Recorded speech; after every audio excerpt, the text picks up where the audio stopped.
All right, 1, 2, 3, 4. All right, we rolling. Let's jam. This is Freedom Phil. Like, subscribe, and remember, this isn't for kids. If you're a kid and you're watching this, you have crappy parents. I swear, I keep conversations real and all that other crap. There's the warning. What am I talking about today? Just something I've observed in my own life, and particularly, maybe it's not something you're really affected by all that much when you're in the cities, because the cities are well groomed. But out here in the woods, or I should say the wasteland in this case, I've noticed that a lot of shoes just have crappy bottoms, just crappy soles. Yeah, by the way, Freedom Phil, like, subscribe. Let's get into it. And then you turn up the video speed.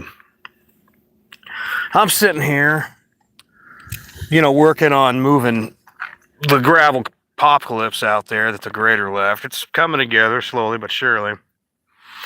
And, every once in a while I'm walking somewhere, and just the worst spots on your feet. You step on a rock that's just a small rock and it's a little pointy, and it pushes up against that part of your foot, and you're just like, ow. Now, I remember as a kid, maybe it's because we had decent high tops back in the day. Maybe it's because stuff was made in America. The companies wanted brand loyalty, and they were willing to put the effort in there to keep you there. By the way, someone up on the hill or over there, probably at the shooting spot. Not the one up there, because you'd be able to see cars up there. But, yeah, I'm telling you, brand loyalty used to really mean something. And I don't think it would be that hard to maybe just put a piece of plastic of something. I mean, there's enough cheap Chinese plastic in this world. Maybe recycle a milk jug or whatever. A tire. I don't care. Like, take a piece of plastic and put it inside the sole. So when the pokey rock comes up and tries to poke your foot, it doesn't. Like, the idea that I have really good tread on some of these shoes. Really good tread. They're in great condition. And yet it's like you're walking like, man, that's painful. You notice that. And if it happens enough times, same thing with the Crocs. Of course, those Crocs are old. There's a wear spot on both feet. Just one certain spot. And eventually that becomes the tender part of that's where you get poked at. And I was sitting there looking at the Crocs, for instance, and the majority of the Croc is just fine. I was thinking to myself, could I just go out there and take, I don't know, it's like, you can't use most tires because most tires have metal bands inside, but I was thinking, like one of those motorcycle tires, or I wonder if the side-by-side Razor things, I wonder if their tires don't have the bands in the center of them. And what I'm getting at with this is that you just cut, a outline of the shoe where the tread is, because sometimes people trade in tires and they're like, it's junk. Instead of just sending it off to the dump or whatever they do with tires these days, hopefully they recycle them in some way. Take it and cut out the soles of a shoe right there. I got to thinking about that because there's this old song called Bullets for Mufasa. It's like, he makes dancing shoes out of old car tires. It's the sky up above that he loves. Hoota, they bring bullets for Mufasa. They come to cut him down. It's some song out of Africa. It's, I think it was made in the 70s or 80s or something like that. Who knows? I mean, point is, dancing shoes out of old car tires. And I kind of feel that because I think the only thing stopping sometimes people from building stuff like that is quite literally, people just don't do it. They're like, that's ghetto. I agree, it is ghetto. It is ghetto, but it's really pathetic that in the modern era, when it comes to shoes, you literally are buying something that doesn't protect your feet. Like, look, if it costs an extra 25 cents to put a piece of plastic, so 50 cents per pair, you could charge me an extra $10. If the shoes at Walmart were $10, $15, or $20, I'd pay $30 if they just lasted 6 months. Or a year, God forbid that. If they lasted 6 months and my feet, when I'm walking through a dirt road, didn't occasionally get poked. And like I said earlier, when I was a kid, I don't ever remember this happening. Not once. You'd think this would be kind of a memory you'd have. But no, the shoes back in the day, they knew how to build the bottom of a shoe. They knew how to build a sole there.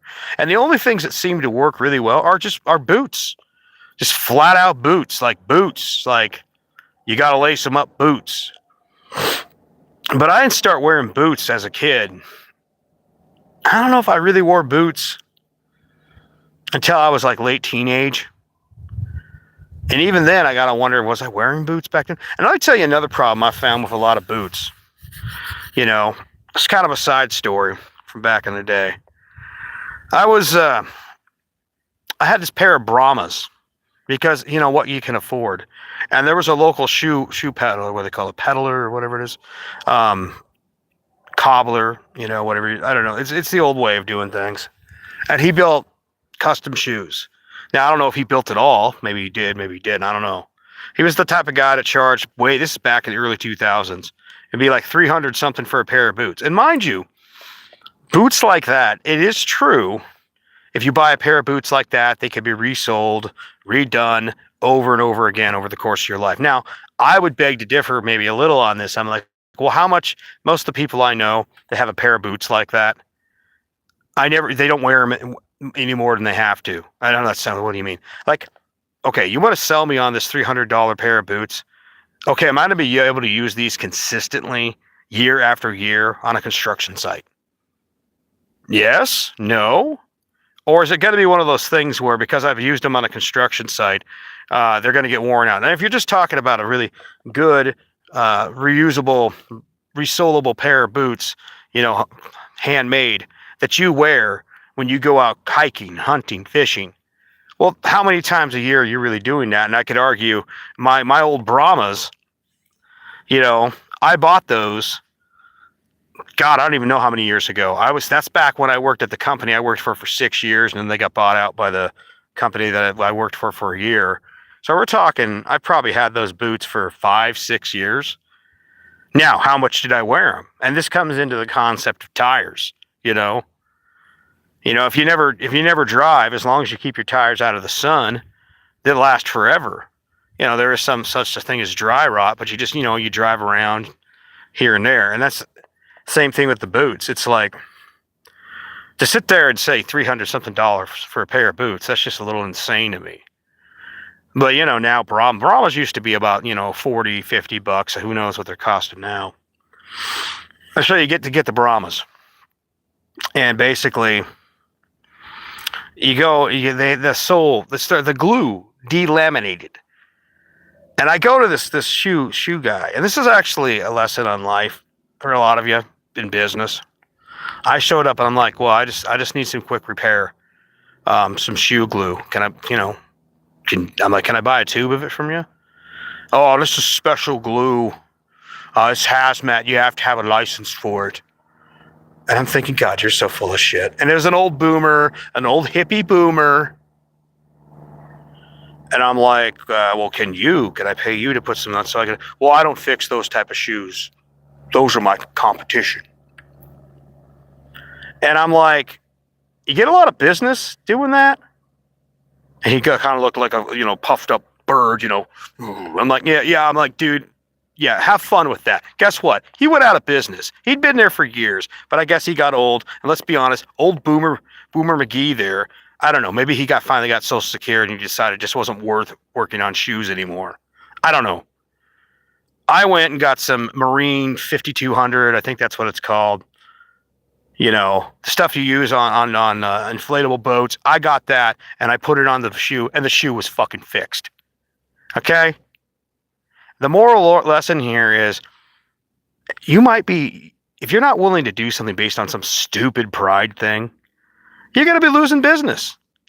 Why would I come back and spend $300 something in the future if you were a dick when I was, you know, if I got a $50 pair of boots and I'm just trying to, you know, do the day-to-day thing, go to work, you know, cut firewood, and I just need a quick repair, and the repair guy's like, no, I don't work on that. Why the fuck would I ever buy a handmade set of boots from you? You know, a lot of people get their ego in the way, and I could say the same thing about the books and stuff. I went to this bookstore, and I'm like, well, I want to get this book. Well, we don't carry that book. Well, can you just order it? Well, our distributors don't produce it. I'm like, you can get it on Amazon. Oh, Amazon's our and this woman just got,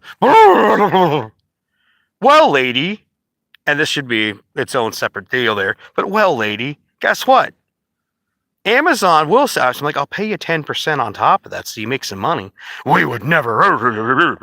I talked to one of the other guys, a guy I knew, and he says, well, they're kind of our competition, and and I'm just like, great. So I get dictated to me what book I can read. Because at the time I didn't like doing online business. I'd rather just pay somebody because I wasn't hip to the cards. But yeah, I fucking love Amazon now. I do. I love Amazon. All the bullshit and the pomp and the nonsense. And I acknowledge, back to the shoes things, everything is shit. But like, just like with the books, when I go into your business and I'm asking for a product that you could get, but due to whatever stupid reason, I don't know, the book, what were they called? The League of Books has decided this is a forbidden book because we are Democrats, and I thought, hey, I gotta want to read that guy's book to see what he's thinking. Well, who the fuck are you? All these people, by the way, talking about the right to read, right to this, right to free speech. And then it's like, well, we have the right to just say you can't buy that here. Fine, fair enough. Then I'll buy it online from somebody who wants to make money. And then here I'll lose sales. And bringing it back to the whole shoe thing. Yeah. I mean, I feel like everything is just spam these days. Spam, click this button, sign up this, password email. I don't want to sound too much like Aaron Clarey, but he's right. How much of my life is wasted? Like you get what looks to be a good pair of shoes, and you're walking along, and then a pointy stone, not even really that pointy, just hits that certain spot in the shoe that's purposely weak.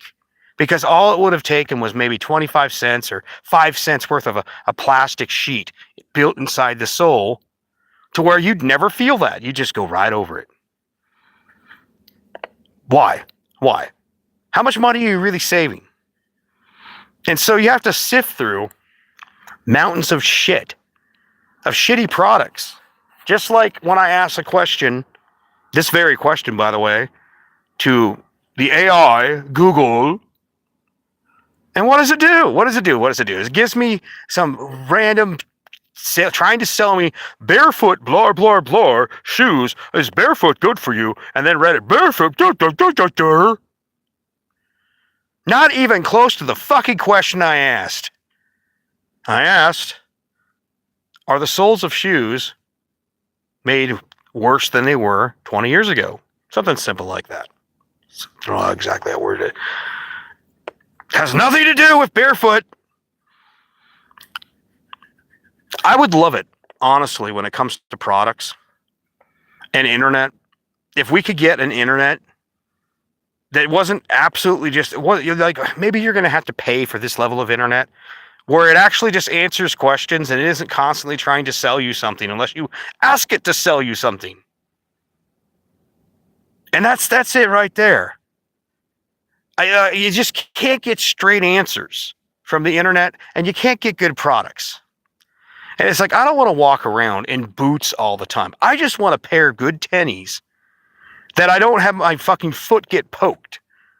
I don't want to have to sit there and carve up an old motorcycle tire or a side-by-side tire just so I have a sole on the bottom of my fucking shoe that actually protects my foot. I'm just saying. And that is, I think, fucking everything these days. It's either similar prices to what you'd expect, but such a shitty product that, you're actually doing yourself a disservice by buying it, or the product you want isn't available anymore because they were like, we can't compete against the shitty products, and everybody keeps on buying the shitty products, but then they break and they complain. Or the one product you want is just impossible to find, and when you do find it, they want a fortune for it. And the problem with that is, you don't know until after sifting through mountains of fucking inefficient crap shit if it is a good product. So it's just an aggravating process of dealing with products these days. And these shoes are just a great example of it. They're practically brand new, and they perform like shit. Anyhow, Freedom Phil, like and subscribe. I'm going to go shovel some more gravel. Take it easy.